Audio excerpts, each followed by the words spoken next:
நடிகர் கமல்ஹாசனின் மக்கள் நீதி மய்யம் கட்சி சார்பாக சட்டசபை தேர்தலில் போட்டியிட விருப்ப மனுவுக்கான கட்டணமாக ரூபாய் 50,000 நிர்ணயிக்கப்பட்டிருந்தது. மற்ற கட்சிகள் 10,000 வாங்கினால் கமல்ஹாசன் கட்சியில் 50,000 என பலரும் அதிர்ந்தனர். இப்போது மற்றொரு ஷாக் அளித்து தனது தொண்டர்களுக்கு ஆண்டவர் அதிர்ச்சி அளித்துள்ளார். இது பற்றி ஜெம் தொலைக்காட்சி வழங்கும் சிறப்பு செய்தி தொகுப்பை இப்போது காணலாம்.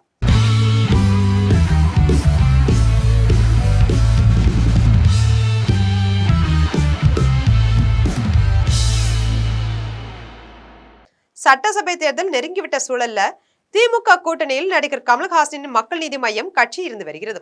லோக்சபா தேர்தலின் போது ஒரு ராஜ்யசபா சீட்டுக்கு மக்கள் நீதி மய்யம் ஒப்புக்கொண்டது. மக்கள் நீதி மய்யம் சார்பாக கமல்ஹாசன் எம்பியாக பதவியேற்றார். இதனால் தன்னை நம்பி வந்த தொண்டர்களை கமல்ஹாசன் கைவிட்டு விட்டதாக அப்போதே பேச்சு எழுந்தது. பலரும் கட்சி மாறினர்.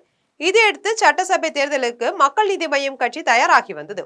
இப்போதாவது மக்கள் நீதி மய்ய தொண்டர்களை தேர்தலில் போட்டியிட கமல்ஹாசன் வாய்ப்பளிப்பார் என்று நம்பினர். ஏனென்றால் கடந்த சட்டசபை தேர்தலில் மக்கள் நீதி மய்யம் கட்சி சார்பாக 180 தொகுதிகளில் வேட்பாளர்கள் போட்டியிட்டனர். அதில் கோவை தெற்கு தொகுதியில் போட்டியிட்ட கமல்ஹாசன் மட்டுமே 2வது இடத்தை பிடித்து சொற்ப வாக்குகள் வித்தியாசத்தில் வானதியிடம் தோல்வியடைந்தார். 25 தொகுதிகளில் 3வது இடமும் பிடித்தது. மொத்தமாக 2.62% வாக்குகளை பெற்றது.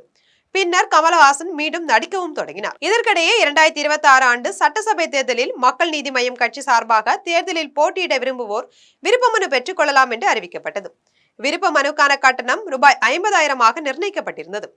தமிழ்நாட்டின் பிற கட்சிகள் விருப்ப மனுக்கான கட்டணம் 10,000 வரை மட்டுமே நிர்ணயித்துள்ளனர்.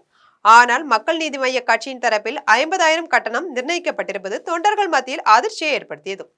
எனினும் திமுக கூட்டணியில் இருப்பதால் வெற்றி கிடைத்துவிடும் என்று சில தொண்டர்கள் கணக்கு போட்டனர். கிட்டத்தட்ட 60 பேர் வரை 50,000 கொடுத்து மக்கள் நீதி மய்யத்தில் விருப்ப மனு வாங்கியதாக கூறப்படுகிறது. ஆனால் மக்கள் நீதி மய்ய தலைவர் எப்போதுமே தொண்டர்களுக்கு ஷாக் அளிப்பதில் வல்லவர் தானே.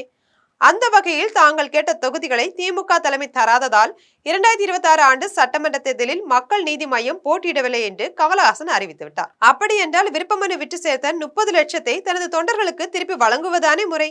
இந்த நிலையில் விருப்ப மனுவுக்கு வாங்கிய 30 லட்சம் பணமும் கட்சி வளர்ச்சி நிதிக்கு சென்று விட்டதாக மக்கள் நீதி மய்யம் தெரிவித்துள்ளது. இதனால் விருப்ப மனு வாங்கிய மக்கள் நீதி மய்ய தொண்டர்கள் அதிர்ச்சி அடைந்துள்ளனர். தனது தொண்டர்களுக்கு தொடர்ந்து ஆண்டவர் ஷாக் அளித்துக் கொண்டிருக்கிறார். ஒரு நாள் அவர் மட்டுமே கட்சியில் எஞ்சியிருப்பார் என்று விவரம் அறிந்தவர்கள் கூறுகின்றனர்.